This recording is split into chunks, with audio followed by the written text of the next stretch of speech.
Hi, my name is Maya. I'm with Honeybee Gems, and this is Jeff. Let's say hi to everyone, Jeff. Hi, folks. Thank you so much for joining us this evening. We truly appreciate it. Yes, thank you so much for joining in today.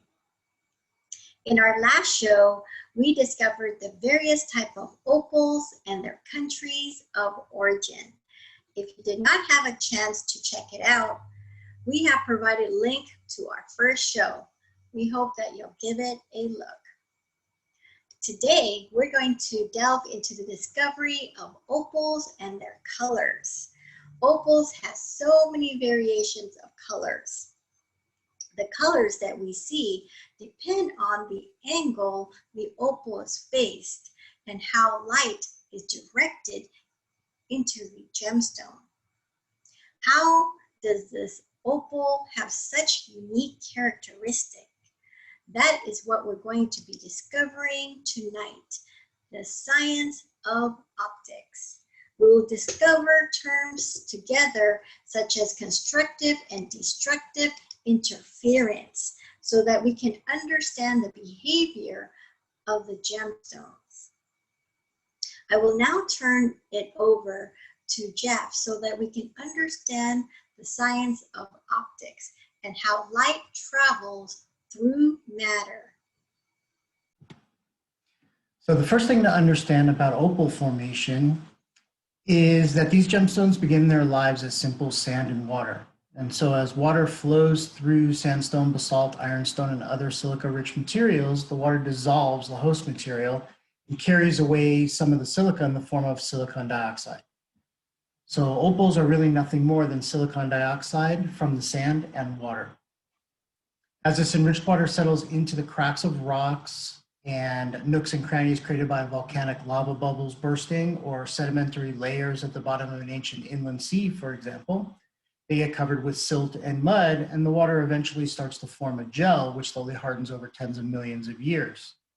When the silicon dioxide forms perfect microscopic spheres, you get opal. Those conditions are extremely rare, but still not rare enough to produce play of color. That takes an even larger rarity. If the spheres form in groupings of uniform size and highly regular layering, the magic begins to happen. If the sizes are mixed and the layering is irregular, you merely get common or potch opal, which has some sort of uniform body color, typically something like a pink or a blue or white, but absolutely no gemmy play of color that opal is prized for. And so the electron microscopy photo on the right displays this type of formation. So you can see on the right, we have our common or potch opal with not perfect spheres and definitely no sort of regular layering or grouping of any sort. And so that's going to interfere with the light that we're going to talk about in just a little bit here. If the sizes are uniform and the layering is orderly, then you get the magic. The sizes of the spheres determines color, and the structure of the layering produces the diverse patterns that opal is known for, like harlequin, ribbon, pinfire, broad flash, and so forth. So if you look at these pictures that we have on the left here, you see the regular ordering that we're talking about. Notice that the spheres in each picture are really all uniform in size. They're beautiful little spheres. And what's going on with these is you have different sorts of layering. So they group themselves together into these layers, and sometimes you'll have different sections of these layers that are oriented in different directions and kind of clump together in different sorts of ways throughout the stone, and that's going to give rise to the patterns. But it is going to give you the play of color because of that regular size and that structure that we have here. So again, the size of the spheres is going to impact the colors that we actually see. And so smaller diameter spheres produce bluer colors, while larger diameter spheres produce our redder colors. These spheres are actually concentric shells that form over time. So think ball-shaped Russian nesting dolls with smaller and smaller dolls on the inside. So the largest spheres have many smaller spheres on the inside of them. The blue producing spheres are the smallest, or the violet ones are the smallest of all the sphere diameters. So larger spheres take longer to form and are thus older and rarer, and this makes red the more valuable of opal colors.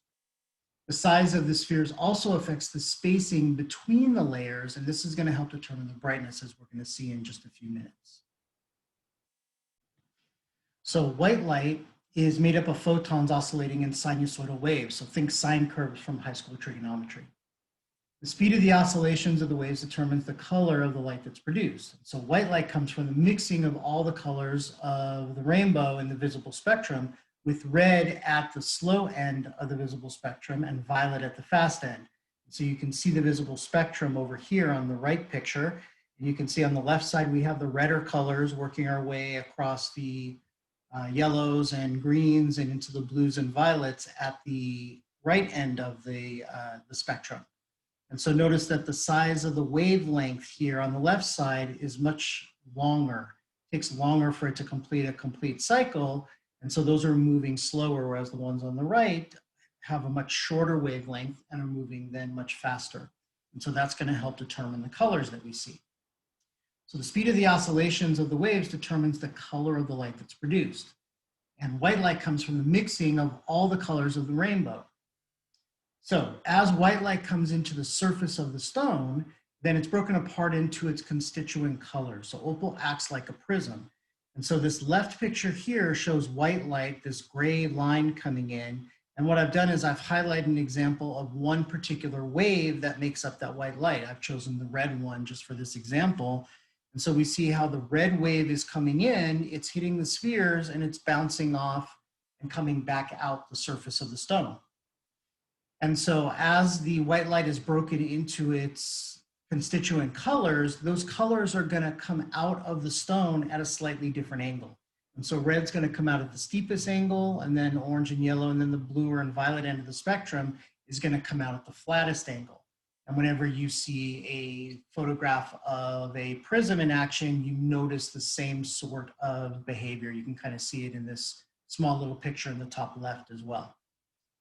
And so because you have this layering of these spheres, then that light that's coming in, some of it's going to reflect off the shallowest layer of spheres, some of it's going to penetrate through the gaps between the spheres and bounce off the next layer, and some of it will penetrate deeper and deeper into the stone. And that's going to not only determine what colors actually make it out of the stone, but also the brightness of those colors as well. Now, as the light comes in from different angles, then the distance between the layers, the distance that the waves have to travel before they bounce off the next layer of spheres and then back out again is going to change. And that's going to have a tremendous impact on what we actually see coming out of the stone. So what happens is that the white light has all these different colors and their own wavelengths flowing through it in and out of the stone. And as they bounce off of deeper and deeper layers and then start working their way back out of the stone, these wavelengths of the same frequency are going to recombine with each other. And so the red waves will recombine, the green waves will recombine, et cetera, as they come out of the stone. And how they recombine is going to determine what we actually see with our eye. And this is going to give rise to the whole idea of interference. And so there are two different types of interference that go on when we're looking at this phenomenon, and that is destructive interference and constructive interference.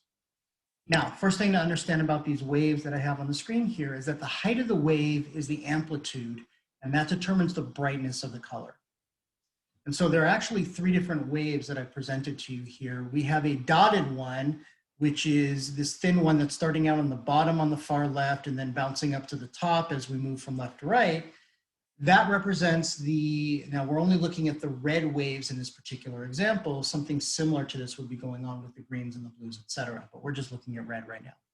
So the dotted one is the one that represents the waves that are bouncing off of our top layer of silica spheres inside the opal.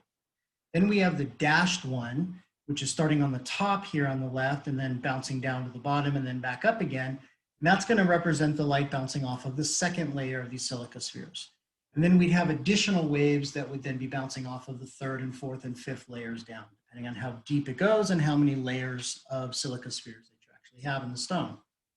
Now the solid one that's running straight across right now is representing the combined wave that would actually exit the gemstone once the other waves recombine. Right now, what we're seeing is destructive interference, because what's happening right now is that the peaks of the dashed wave are lining up with the valleys in the dotted wave and vice versa. And so what's happening when those add together is that they are canceling each other out. And so that's the idea of destructive interference. And so that's going to dim the light. And if it dims it all the way, we will see absolutely none of that color exiting the stone, even though red light was actually going into the stone in the form of the white light. And so I can model what happens as we start to change the angle that the light is coming in, because we're angling the stone or we angle the light source, and that causes the distance between the layers that the light has to travel through to change. And so what's going to happen is that's going to change the orientation of those peaks and those valleys. And so as I start to scroll over, we will eventually start to see that distance increase, and we can see the dashed line start to move. And as it does, our solid combined wave starts to gain amplitude, starts to gain height, which means now our red is going to start to become brighter and brighter and might actually make it out of the stone. And if we continue until we get those peaks and those valleys to line up perfectly, what that does is that now means that the distance that the light is traveling, that the wave is traveling, is a multiple, whole number multiple of the wavelength of that red wave. And so they are staying in perfect alignment with one another and adding together at their maximum capacity. And we're getting the brightest red light that we can possibly get coming out from those two waves. Now, if that's happening with the third and fourth and fifth and sixth waves, you're going to see some beautiful bright red color coming out of this stone. And so what happens with the lower ones down is that those waves are continuing to move. And again, the one that's maybe bouncing off of the third layer might start to line up like that later on down the road. And so we can see how these are going to combine with one another. So this phenomenon where the peaks and valleys are starting to line up and starting to amplify the resultant wave that we get is called constructive interference, as opposed to the destructive interference that we spoke about a little while ago. So constructive interference is what's going to give opal its beautiful colors. That's what we're looking for in the stone. So now I want to show you some actual physical examples of some gemstones and kind of walk you through what we're seeing and how that relates to what we just got finished talking about. Okay, we're good. All right, so what we have here is an example of a boulder opal, a chlorite boulder opal from Queensland, Australia, and you can see the amazing colors in here. But what I want you to notice is that as I angle the stone away from myself, you see that we're really just seeing the blue and violet and a little bit of the green end of the spectrum. And so what's happening right now is those color waves are constructively interfering, whereas the reds and oranges and yellows are destructively interfering. And so they're not making it back out of the stone. Their brightness is being canceled out. But as I change the angle that the light's coming in, we can see what happens is that the blues start to destructively interfere, and the reds and the golds and the oranges start to constructively interfere along with more of the greens. And so now those colors become visible. So this is really a nice example of how just a little change in that angle is going to change the distance those waves are traveling inside the stone and causing different colors to become amplified. Now this is an example of a lightning ridge opal and more of a crystal opal. You can see that with it close to the light up here and at this particular angle, we're really only seeing greens and blues, mostly greens. Those are the ones that are constructively interfering. Everything else is destructively interfering, because as I start to move this away from the light, we start to see the more full spectrum color coming through. And now we're seeing oranges and other shades of blue. We're seeing golds in there, little flecks of red as well. So it's amazing the effect that just changing the angle of the light and the angle of the viewer's eye has on what an opal actually appears to be. So now I'm going to throw this back to Maya so she can wrap up our presentation.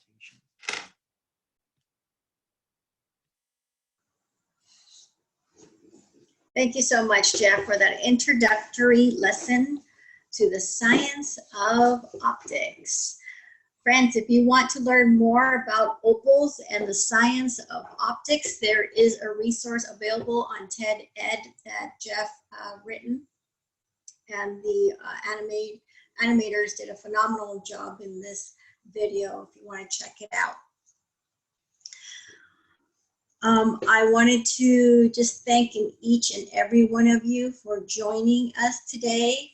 The science of optics is really fascinating, and what I'm hearing, if I'm hearing it right, so what we're seeing is that the opal is merely just waves of energy hitting and bouncing off the concentric spheres, and how energy must travel so that we can see the colors. Is that correct, Jeff? Yep, absolutely. Wow, isn't that crazy, guys? Check out an opal when you go to a crystal shop, or check out our website. We have some loose opals available for purchase, and we also have some jewelries as well. So check out our YouTube channel. I wanted to share with you that nature reveals its mysteries each and every day, and but we still have a lot to discover, as Einstein said it so eloquently, that we still do not know 1,000th of 1% of what nature has revealed to us. So there's so much to discover in this world. I want to thank you again for joining us today, and we'll see you again on Thursday at 7 p.m. Pacific Standard Time. And next time we'll be talking more about perspective and how opals has a lot to do with perspective. And we'll talk about that next time. We'll see you again, and have a good day. Thank you.